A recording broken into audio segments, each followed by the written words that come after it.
good evening, everyone. This is called Healing the Heart through Mental Color Therapy. So basically, you know, where our planet, as we all know, is going through a lot.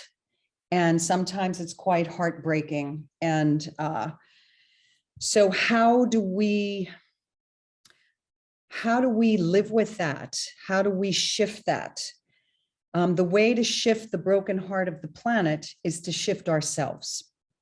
So, and there's many ways to do that. I'm offering one way, which is through mental color therapy, because colors have vibrations and we can use them to shift things.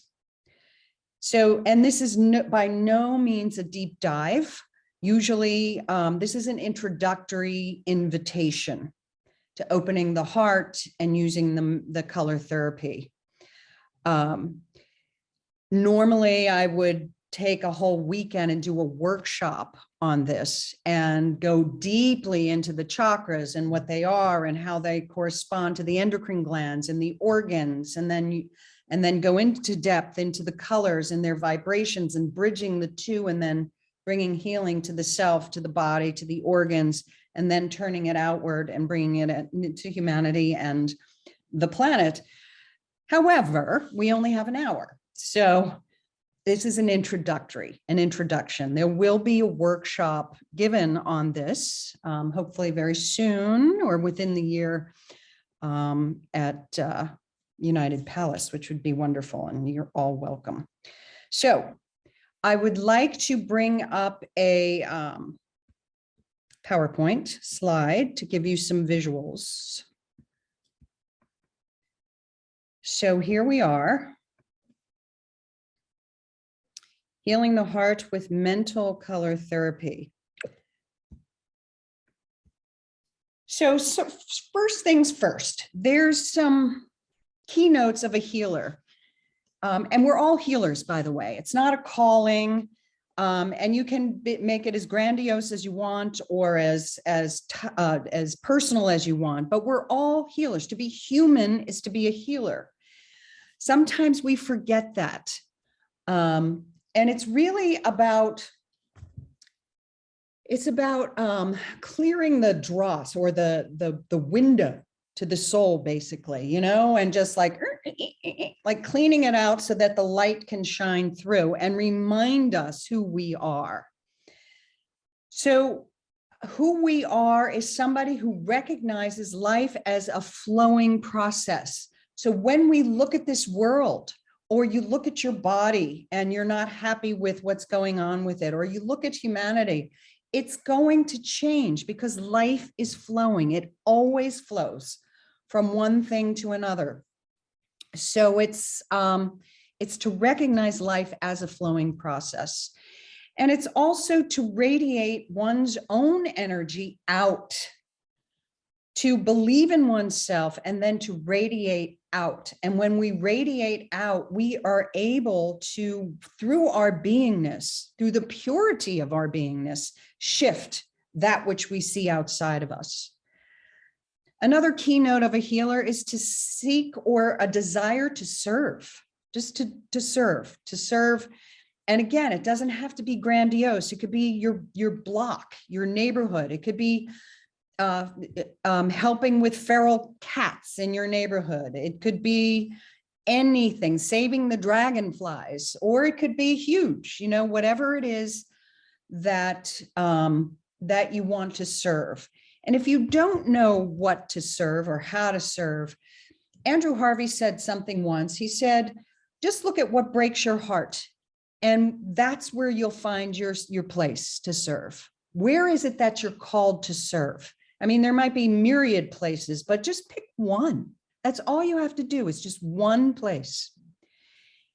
Also, a keynote of a healer is to strive to reveal the wholeness of another, and to reminder that we're whole. So to remember that everybody we come in contact is also a whole human being. It's a person with with a body, a mind, emotions, spirit, just like we have. Maybe they have forgotten like we have, if we have. But it's to, once we remind ourselves of our wholeness, then it's to reveal the wholeness of another. And sometimes just being present in that revelation or support so that they have the revelation that they are whole can shift an entire being for the rest of their lives. Of course, one of the keynotes of a healer is to accept responsibility. Always, always with this work, there's a responsibility to uphold the purity, a responsibility to remind ourselves of our wholeness, a responsibility to be a part of a greater whole and to remember that. And that earth isn't just about us. And to work from a place of joy and to bring that light and love out and offer the other the power of choice. So how do we do this? How do we come from a place of joy when we're looking at a planet of heartbreak, or come from a place of love? It's to, by the way, these teachings, I get a lot of these teachings that I'm going to talk about tonight through the Theosophical movement. So esoteric healing, the Theosophists which were based the Alice Bailey books. And Theosophy was kind of bringing the Eastern philosophies to the West at the turn of the century, from the 19th to the 20th century. So right around that time. So the Theosophists say that you lift your downward facing eyes back up into the light of the soul and know that you are not doing the healing. It's the spirit that you are, the soul that embodies you, and the soul that you embody that does the healing. And of course, persistence. There's a timeline on different vibrations or levels of consciousness that aren't in three-dimensional time. So if it doesn't happen fast enough, that's just from your three-dimensional or our three-dimensional perspective. Give it time, keep going, don't give up. And again, this is from yourself and from others, or for others, I should say. So Ledbetter, he's one of the Theosophists. When he was, he could see chakras from the inner eye. And so he saw these chakras, generally speaking, and came up with a common theme. So the root chakra has, that they say, 4 petals. You see 4 sections there because they're spinning wheels. Chakra is a Sanskrit word that means spinning wheel. And when it spins, it looks like it has 4 petals spinning. The sacral center looks like it has, 10 petals. He puts a spleen center in there. Then sacral center has 6 petals. 10 petals is the solar plexus. The heart, which we're most concerned about tonight, has 12 petals. And then the throat has 16. The brow center, the third eye, is an anomaly. It's its own thing. It really comes out like this, like 2 wings. It doesn't follow the pattern of the rest of the chakras. And then the crown chakra, they say, is the 1,000-petaled lotus. And each of these spinning wheels spin at a certain vibration that picks up. And each of these picks up speed, rather. And each of these chakras also relate to certain organs and glands in our bodies. But tonight, we are concerned or going to talk about the heart center. For those that are not familiar with the heart center, as I said, it's a 12-petaled lotus. The color is usually green. Now, here's the thing. We have learned that the different chakras, there's 7 chakras that correspond to different colors. But really the colors that they've given it are the colors of the rainbow because of the vibrations of the rainbow. So green, what is it, Roy G. Biv? red, orange, yellow, green, blue, indigo, and violet. So green is the heart center, but it's not necessarily the color of the heart center of everybody. As you can see from Ledbetter's inner eye, inner vision, this is more marigold orange. Right? So everybody's a little bit different. The note is F, the sound is fa. Do, re, mi, fa, sol, la, ti, do. Fa is the sound of the heart center. If the heart could speak, its language is compassion and optimism. It rules, as I said, the heart, obviously the physical heart, the lungs, the shoulders, the arms, and the thymus gland. So which is pertinent to our conversation tonight, the thymus gland is the immune system. So when we expand our heart system, we're actually helping our immune system. And on these days, these years of COVID, we want a hearty, healthy immune system. So to open the heart center, and we'll work with the colors in a minute or two, is going to help build your immune system as well as compassion and optimism. When it's balanced, we experienced unconditional love. When the boundaries are broken and we have no boundaries of the heart, then we have codependent love, which is not a healthy love. When we close down in defensiveness of the heart center, then we have a withdrawal from love, or fear of being loved, or fear of being wounded. And we tend to be a bit more defensive rather than protective. There's a difference. Defensiveness is not healthy. A healthy protection, so that we don't get into this blurring into another, is needed with our heart center. So that's the heart center of the individual. The heart center of humanity is, as a whole, is this seat of spiritual consciousness. Now, if you have a hard time, sometimes I have a hard time loving somebody, I may not even know them, somebody I'll see on the media or something like that, then I can zoom out into the heart of humanity, making it less personal, and I'm more able to love. So the heart center of humanity looks like spiritual consciousness. Humans are amazing. We are amazing beings. We have just forgotten. We have forgotten that we are the seat of spiritual consciousness. And when I say that, I mean not only for this planet, but in this universe. Humans are the seat of consciousness, of love. We have an inexhaustible pool of universal love that is available to us.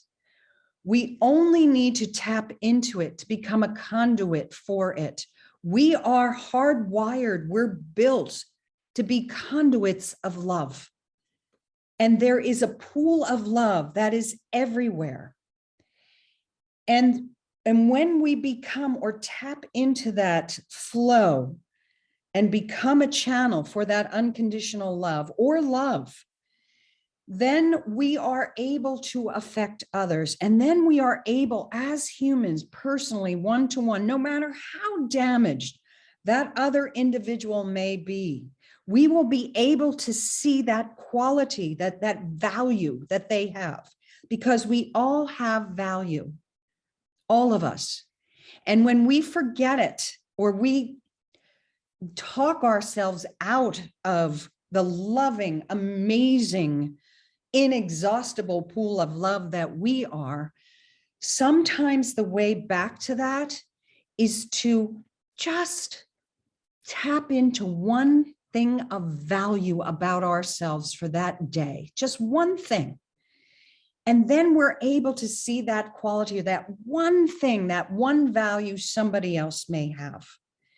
And then when we have that experience, you don't know, maybe you are the gift that that person needs in that moment because you are recognizing that they are also a conduit of love who have forgotten, and that they have value, and that they have wholeness, and that being present in that with them, and you don't even have to talk to them about it, just be in that present, may be the actual shift that they needed for the rest of their lives. So when you have a hard time, when you start with yourself and you have a hard time valuing yourself, think of one thing. Maybe you bent over and pet a dog and gave that dog a little love, that moment. That is value. And you take that in and own that. And that's the way you start to become this unconditional, inexhaustible pool of love. Humanity also is a nucleus of loving connection. We are meant to connect to one another. We are tribal, we are clans, we are group people. We're not tigers. We're not supposed to exist individually. We're supposed to interact with each other. We are a nucleus of this loving connection that doesn't otherize, that does not see difference. When we have a heart-to-heart connection, there is no difference. There is no otherizing. There's just love. And love is magnetic. Fear is repelling. Fear is repelling, and fear is separation, and fear is the opposite of love. So love is magnetic, and love is unifying. So when you're in a situation and you find, this is divisive, or this is separating, or this is repelling, I'm not coming from a place of love right now. So take a deep breath, find that one thing in you that is loving, that is valuable, that thing that is whole within you and good and kind, and then take another deep breath and carry on that moment in that day. It's just a suggestion. I don't want to tell you what to do, but it's something you might think about doing. And then you become a conduit for divine light shining for others. And we can't do this every minute of every day, but just reminding ourselves that that's who we are. And the heart center of humanity also becomes aware of the joys and sorrows of others.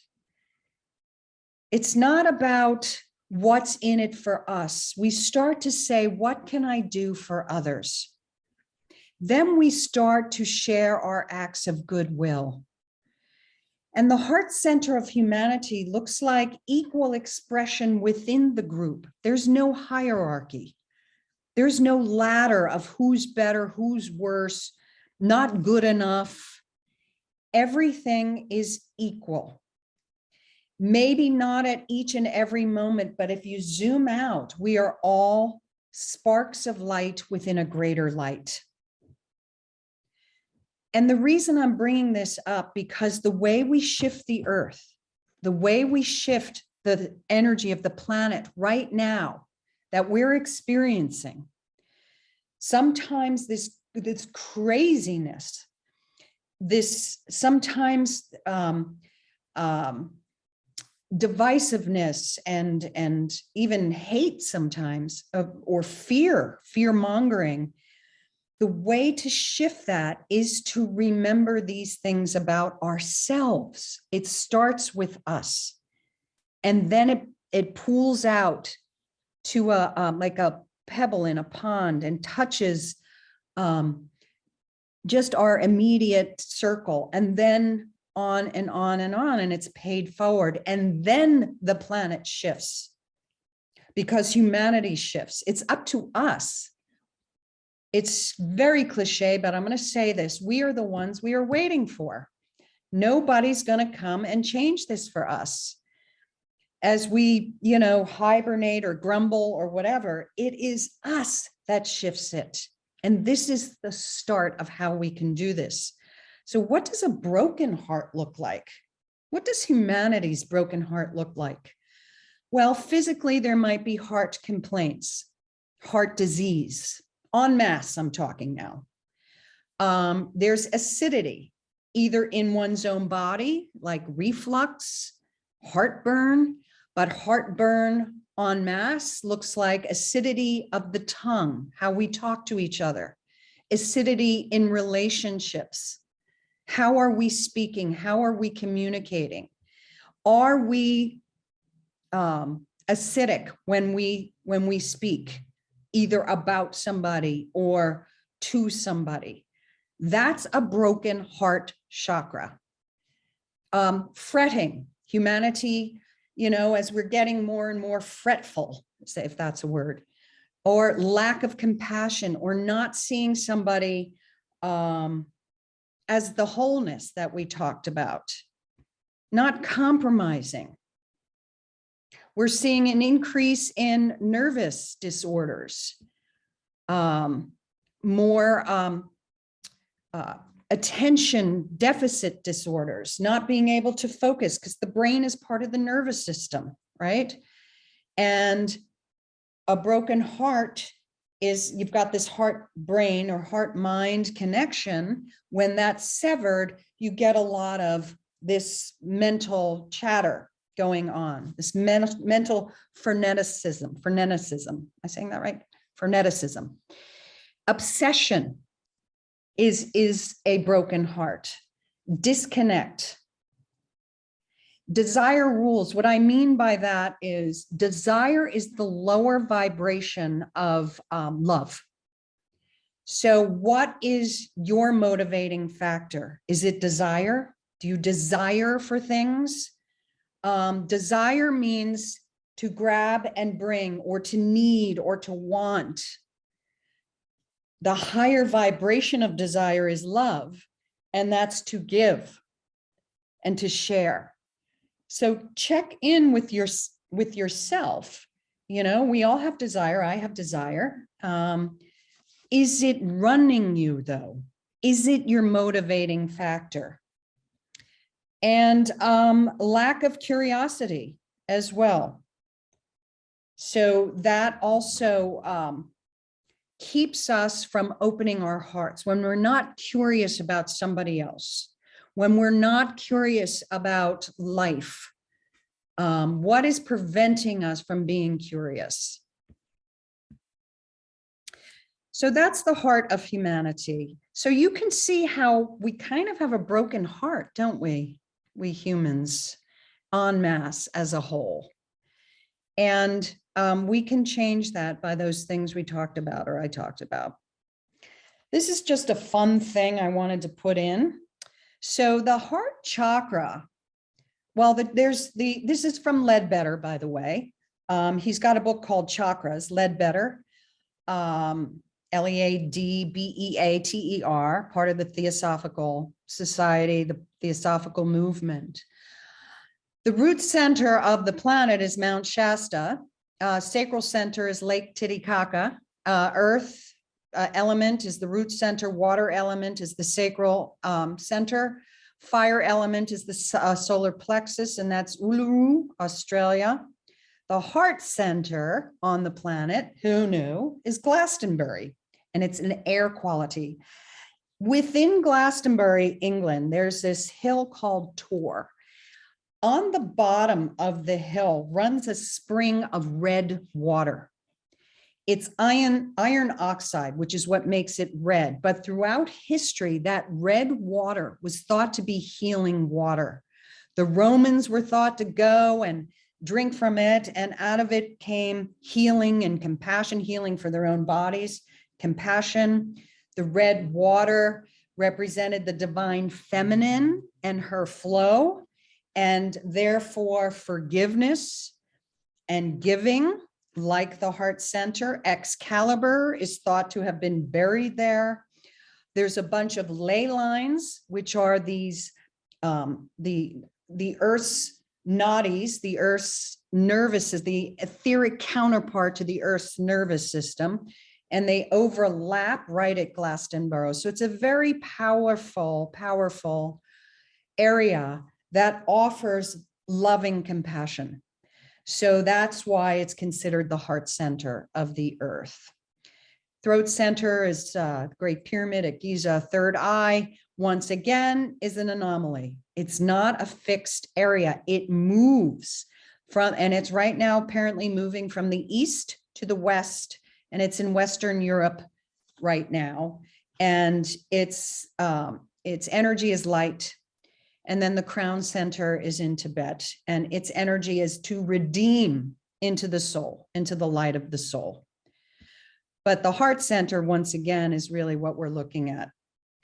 Now let's talk about the actually, I'm going to stop for a second. Does anybody have any questions so far? If not, we'll go into color. This is about the chakras. So usually it's greater detail, but that's for now. We're dealing with the heart chakra of ourselves, of humanity, and of the planet. And by the way, the solar system also has a heart center, and it's not a surprise. It's Venus, the planet of love. Earth is the root center, the beginning, Earth, which is its quality is earth. Okay, if there's no questions, I'm going to move on again to the colors. Let's talk a little bit about colors. So these are the colors of the rainbow, or the colors of the chakras. Red means strength and vitality. Orange, and that's the root center. Orange is, and when we say orange, we're talking about marigold orange. So think about marigolds. They've got a kind of a yellow in them, and it's energy, it's vitality. Yellow is the symbol of mind and intellect. And yellow is often added to the primary colors for healing. So red, yellow, we don't really use red, and I'll talk about that in a second. It's too stimulating, it's too strong, it's too stimulating. Humanity is already overstimulated. We don't want to stimulate more with red. Orange is still stimulating, but it's not as intense. But it's an orange with a little bit of yellow in it. Yellow is wonderful. Green is neither. So the red, the orange, and the yellow are stimulating and heating colors. This side is cooling, blue, violet, indigo. Green is neither hot nor cold. It's midway between. So it's the safest color to use in healing, mental color therapy.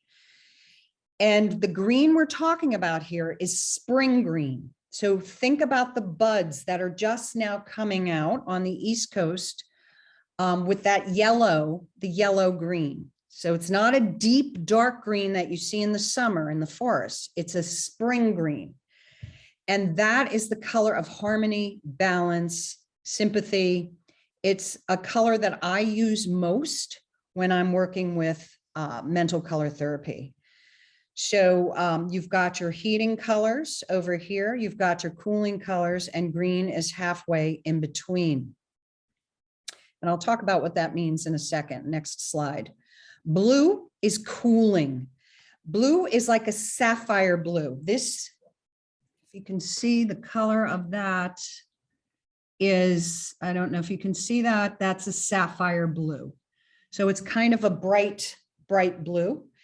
And then violet is violet, or it can be amethyst, which is a bit not as strong as violet. And it's also a cooling color, and you would use it for love, self-love.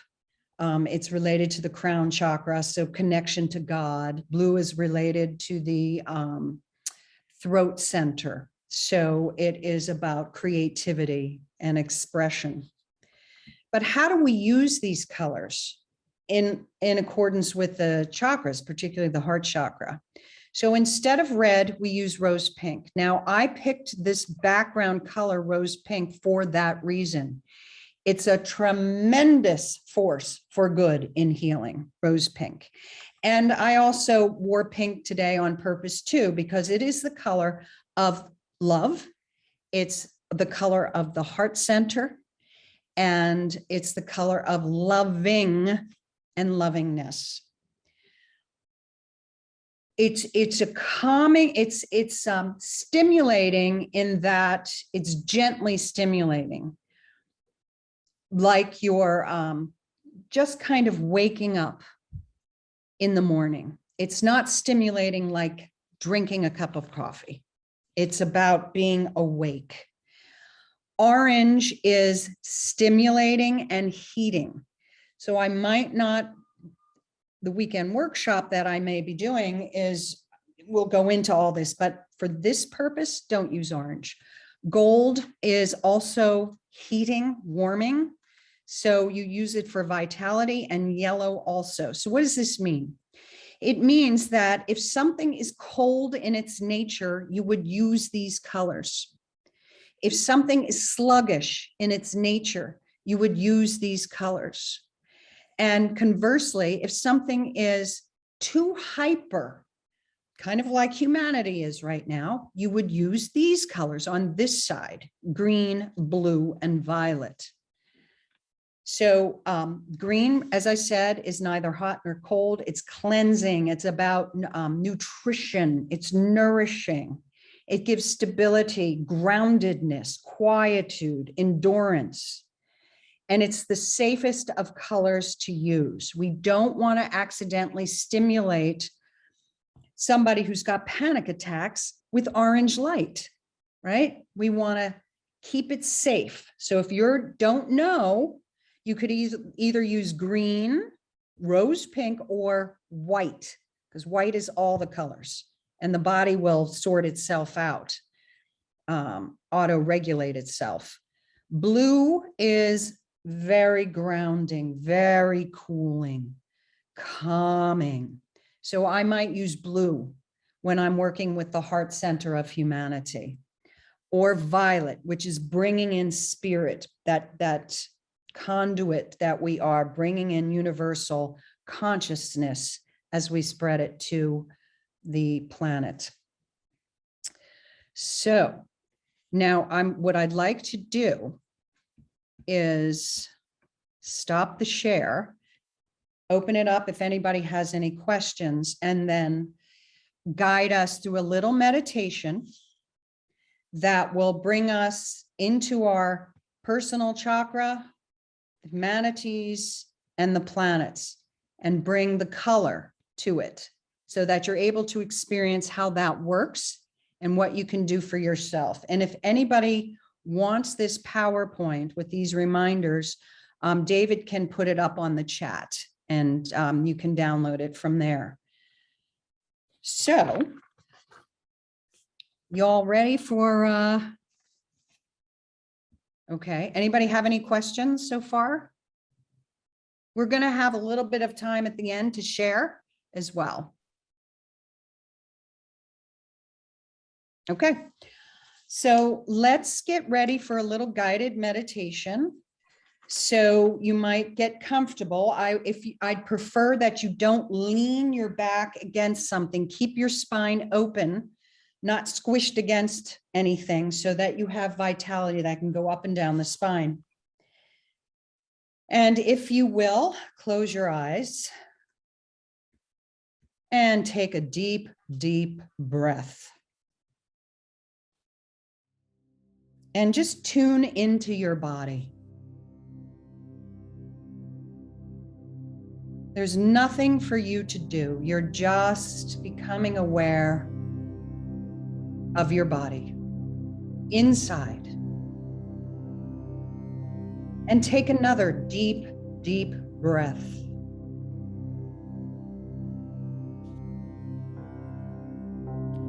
And your awareness at this point is behind your eyes.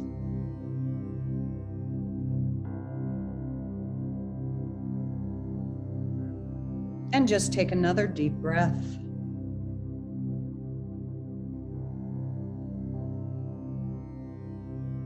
And now bring your awareness to behind your mouth, at the back of your mouth, top of your throat.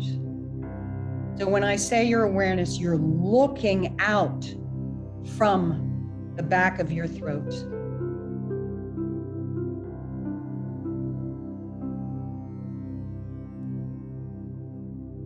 And now bring your awareness down your throat, like you're taking an awareness elevator.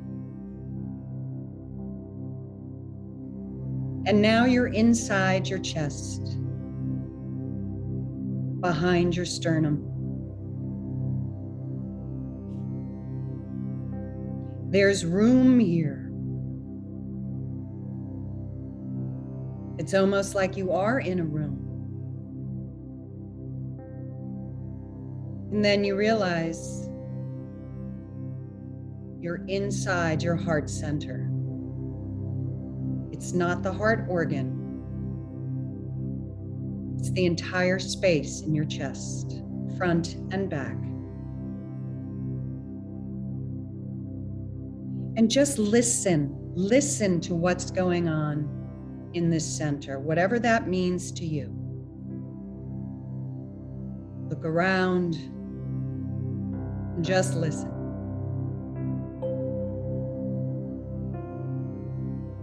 What's the vibration?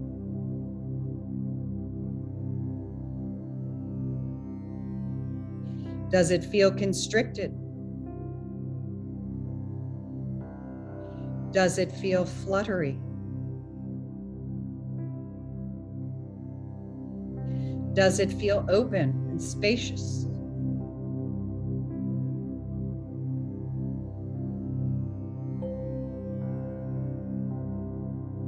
And from this center, from the awareness within the center, you're going to take an internal breath, just a breath, conscious breath. And that breath is the spirit, the inexhaustible pool of love that the spirit carries with it to this center. Open up, receive the love that spirit has to give you through breath. Breath is a reminder that you are valuable, that you are whole, that you live, that there is a purpose to your life, that you have value.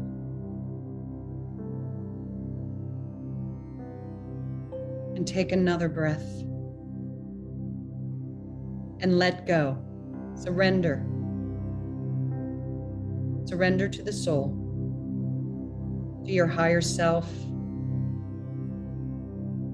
to the place of light, wisdom, and love.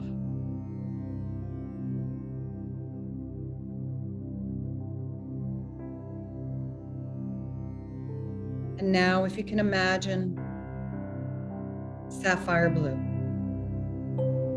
filling up this space. You're still holding that space of love. And the light illuminates this color within this space, this center. And what does this sapphire blue feel like to you? Just listen and feel.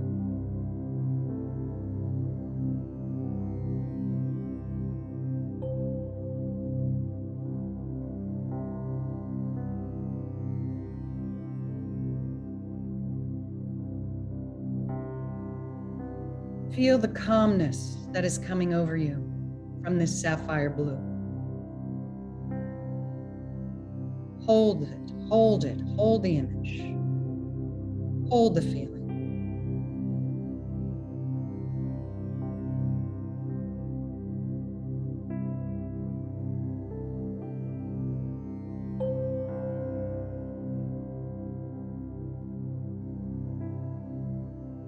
And now let that color go. And fill your heart center. Your awareness is still in there. You're looking from within, listening from within to rose pink. Rose pink.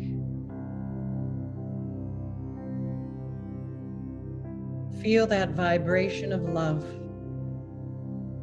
Spirit, higher self, your soul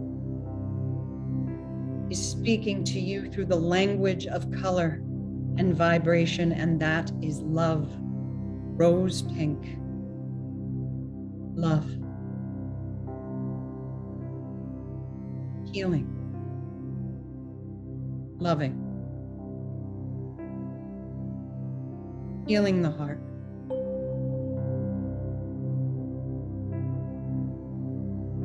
Healing your relationship to your own value.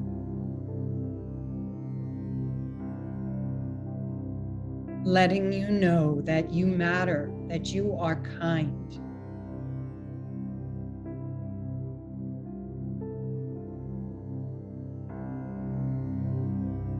Compassionate. Loving.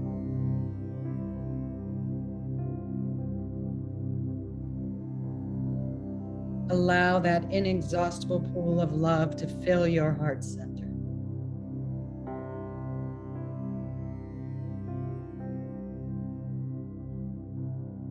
Healing your body with love.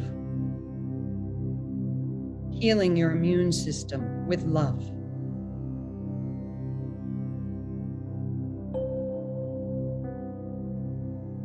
And now imagine this rose pink growing and growing from your heart center, emanating beyond your physical form. You are surrounded by rose pink. Your aura is rose pink. And in front of you, your awareness is still in your heart center. And from your heart center, you imagine humanity en masse. What does that look like? As a body, what does humanity look like to you?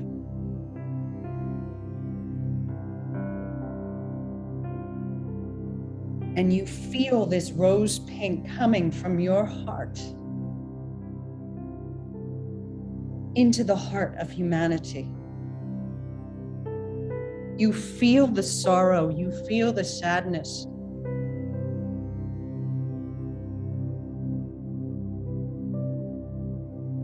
And from that rose pink, shift the sadness.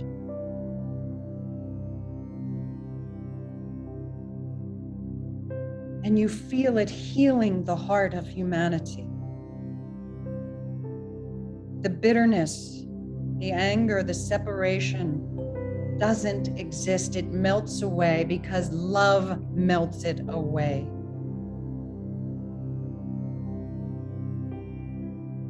Keep that image, hold it, hold it. Rose pink coming from your heart into the heart of humanity.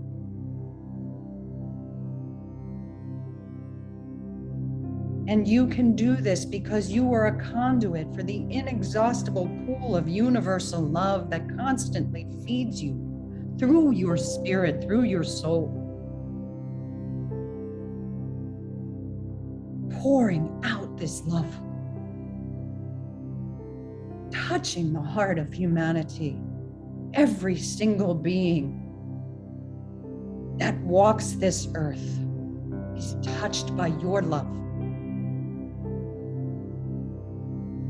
Your inexhaustible stream of love.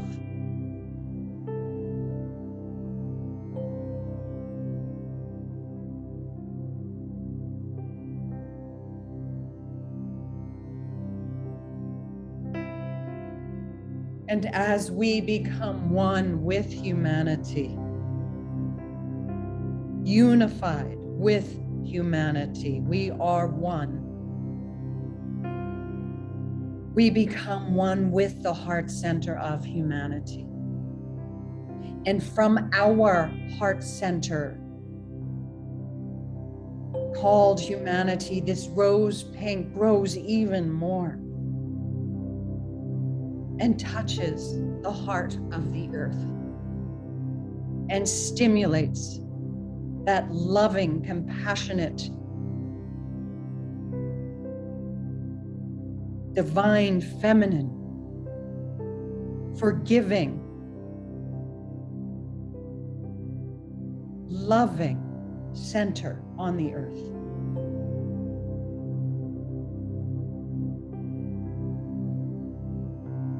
And we have this stream of rose pink coming from us, the heart of humanity, to our beautiful mother, whose heart center is stimulated and grows to her entire body. So we, humanity, connect heart to heart with our beautiful Mother Earth, filling her up and surrounding her with rose pink.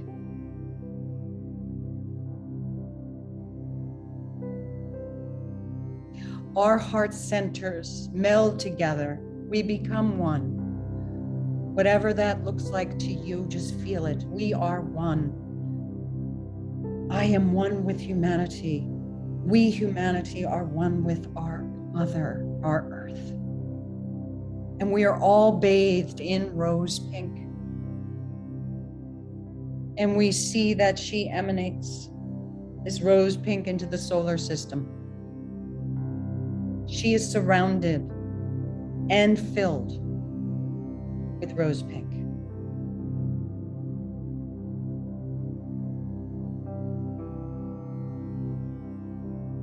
Heart to heart to heart. There is only love.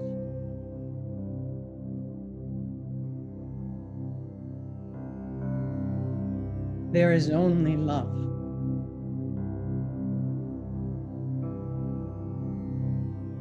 We love. Hold it. Hold it.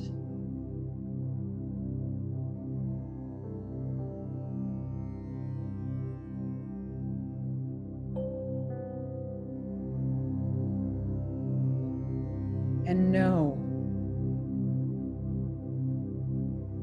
that your love truly does connect to humanity's heart, which truly does connect to Mother Earth's heart.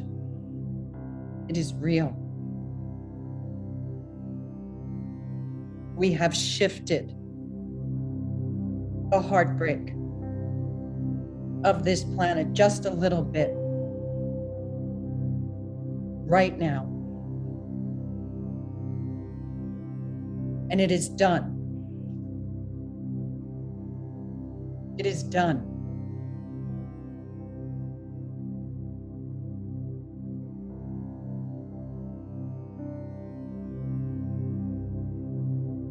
And with loving compassion, take Mother Earth's love back to your heart, humanity's heart. And take that loving heart, humanity's heart, back into your personal heart center. And know that it is so. And that you are healed this day, this moment, thereby making a difference forevermore.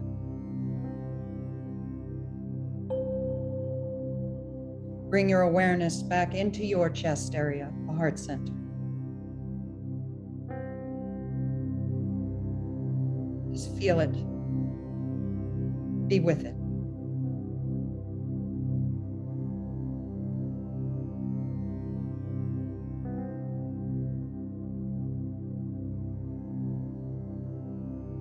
Own it. Hold it.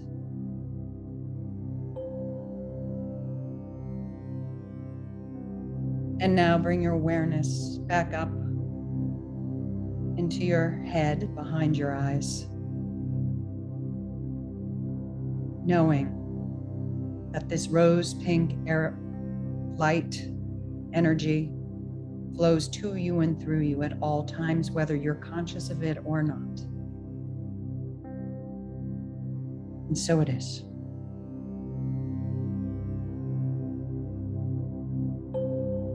And at your own speed, come back into your body, into the awareness of your body, the clothes on your skin, the seat under you.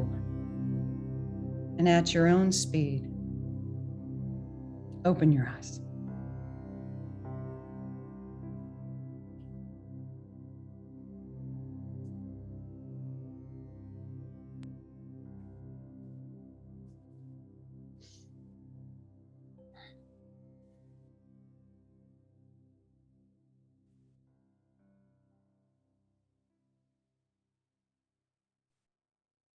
Thank you. So, thank you. Thank you for going on that journey with me. And being here with me and just being open to hearing whatever I have to share with you this evening. And if any of you would like to share your experience, or if you have any questions, please feel free to unmute yourself. And if not, that's absolutely okay as well.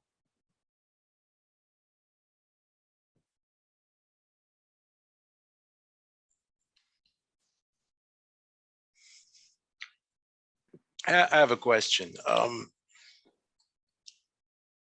The colors seem to flow naturally in that order. Is there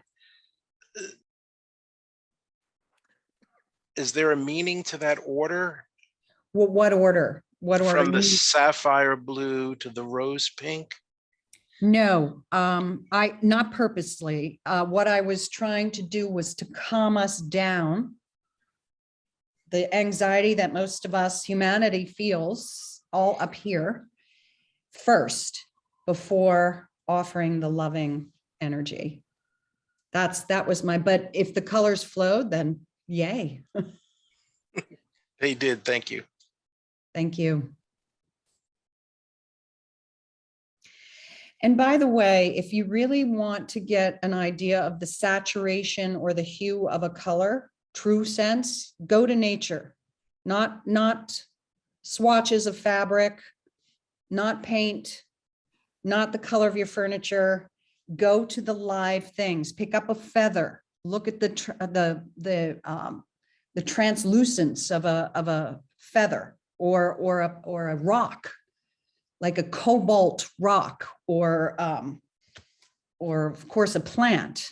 You know, pick up a marigold and see what that color is, or a blue tansy, or, you know, that's where you're going to get those healing saturations and hues to use.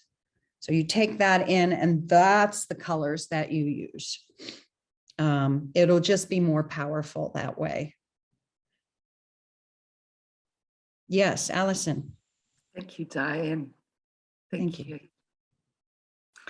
It was with the sapphire blue.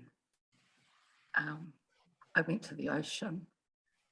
It Nice. took me to the ocean, and it sparkled and it was full of life. Beautiful. Thank you. Beautiful. Thank you for the reminder, the blue water that we have, our blue planet. Yeah. Thank you. Yes, Renee. Yeah, that was a really, really beautiful meditation. I felt like I got to lift out of my body a little bit, like lift out of the heaviness and the Nice.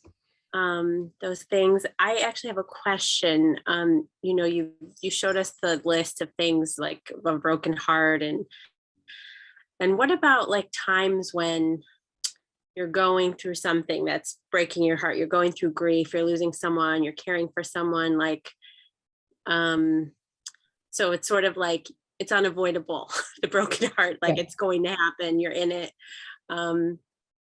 Is there a particular color that you would say is supportive through that process?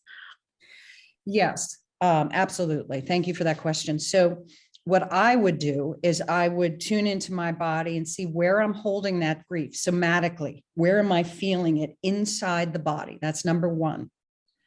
Usually it's the chest, but it may be the stomach. It may, it could be the head, it could be anything. Mm-hmm. Number two, what are you feeling? Is it freneticism or is it stagnation? Is it contraction or is it too much expansion?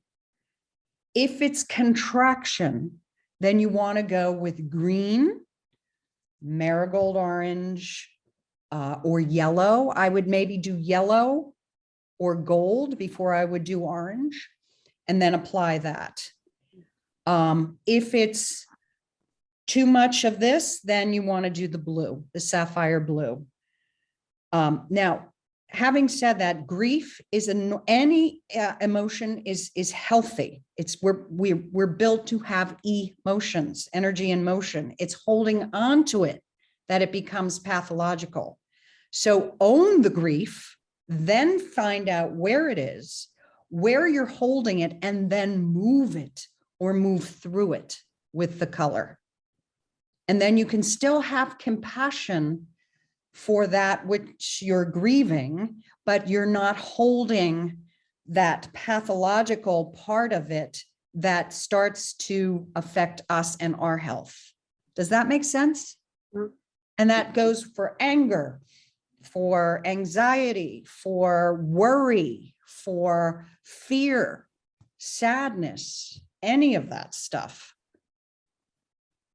It's okay to experience it, own it, find out where it is. Is it too much, or is it expanding too much, or is it contracting too much? And then apply the appropriate colors. The left column are stimulating colors. The right column are cooling, calming colors. Thank you. You're welcome. Yes, Catherine. One, I miss you. I miss these conversations. Number two, I use the rose gold. I saw it swirling around every single one of my students that I have right now. And I went through and I named them and watched it swirl around them in where they were, in their seating plan in each class. Wow. I hope I didn't miss one. So rose and gold you put together, which is gold. fine, which is absolutely fine. Beautiful. Okay? Or rose, what were you Absolutely. saying? Rose pink, sorry. Well, rose gold would have worked too, but rose pink, that's beautiful. Yeah. Now, what's going to be interesting is when you go to work tomorrow, just observe if there's a different vibration in the room. Okay. Just because we did this in our heads and our hearts doesn't make it not so. It's real. It's absolutely real. And remember, one of the keynotes of the healer is persistence. Just keep at it. Just keep at it. I love saying, we don't just do one sit up and say, well, that didn't work, so I'm never going to do a sit up again. We keep at it, right? And we will see the change, and the change will come in the time period that we grow up individually and as humans. So it can come tomorrow. If the entire humanity shifted tonight, we could see a change tomorrow in everything. Probably unrealistic, but you get my point. Yes, thank you. For me, that was beautiful. Beautiful. Thanks. Thank you. Thank you. I just Well- have to ask one more thing, if I Sure. may. Sure. So I can see the value of doing this with a counselee or someone that one is companioning. Do you suggest any resources where, we can find some of the language or the kind of visualization techniques that you were using? The visualization techniques I was using is just a conglomeration of Diane from all her studies she's ever done. I had some Neigong, Qigong in there, Taoism. But I would steer you to Ledbetter. Okay. It's a stodgy time. He's a little harumph, but the information on the color and the qualities of color are wonderful. And then Esoteric Healing by Alice Bailey. Okay. Those two books I would suggest. Okay, thank you. Which is where I got this information. Thank you. Yeah. And you might think about wearing different colors now. Instead of like, I'm a New Yorker, even if I'm in Santa Fe, I wear black. And I was like, I can't wear black doing a color gathering. I changed to pink. So think about that. Think about the color of the clothes you put on. Okay. Everything makes a difference. All right, thanks. All right, well, there's a replay of this on YouTube if you care to. One Spirit Learning Alliance has a YouTube channel and you can get the information there. The PowerPoint has been loaded up on the chat if you care to have that. You can always reach me at Reverend Diane R at onespirit.org. Reverend Diane R. You all, if you're One Spiriters, it's just make sure you put the R or else you'll get Diane Burke and she won't know what you're asking. She'll be like, why are these people asking me this? If you're, a friend, you have my emails, so I can be reached, I can be found. So it's Rev Diane R at onespirit.org. If you have any questions, please feel free to ask anytime for the rest of your lives. All right, good to see everyone. Have a beautiful evening. Thank you.